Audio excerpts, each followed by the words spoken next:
Hey Smith, welcome again. You are very concerned for a few issues and you ask me, no problem. I will clear you everything. So your first problem you would like to know how to capture the value in the for purchase event. Actually, you are very confusing. Okay, no problem. Suppose this is our website and we are going any products. Okay, suppose I will go in this product. So this is course page, and now I will go to this product actually. Okay, so enroll now. So when I will click in enroll now, then it will be as a add to cart. Right now I'm in the view item event. Okay, so this is enroll now, and so I'm in the Kajabi checkout page. So right now the value is 199, and this is the for every month for 2 months is here is the 100. Okay, so actually this is the problem, which value will be captured.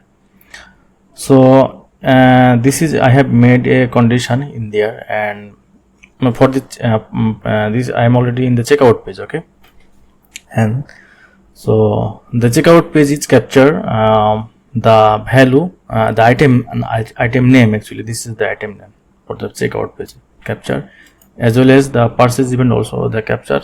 This is the item name. Okay, this is the first things, and now I'm in the selected in the 199, and if visitors or if you're the user select this the first one, the 199, and their information, card, everything, and click to the pay button, then our value will be captured.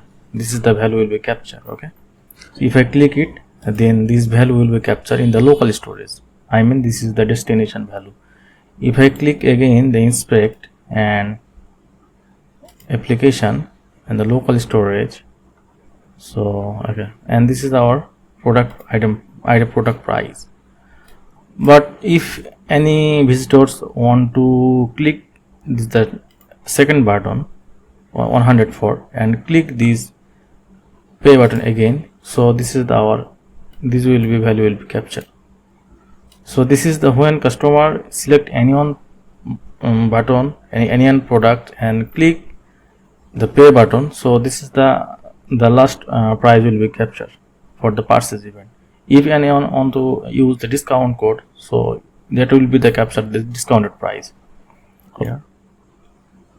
Okay, this is the okay.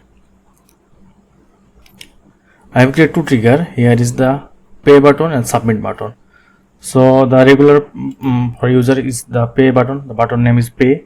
I mean the click text is the pay, and if use anyone coupon code, then the button name will be the submit. Okay, as per your UI.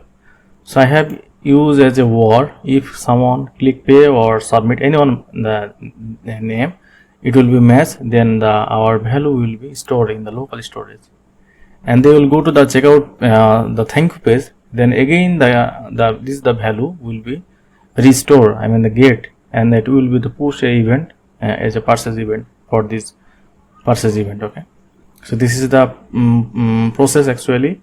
So if anyone use the first one, so it will be the capture the value. If anyone use this 100, then it will be the capture the 100 price. If anyone use any coupon code or discount code, so discounted price will be applied for this. Okay, so it will randomly and dynamically work.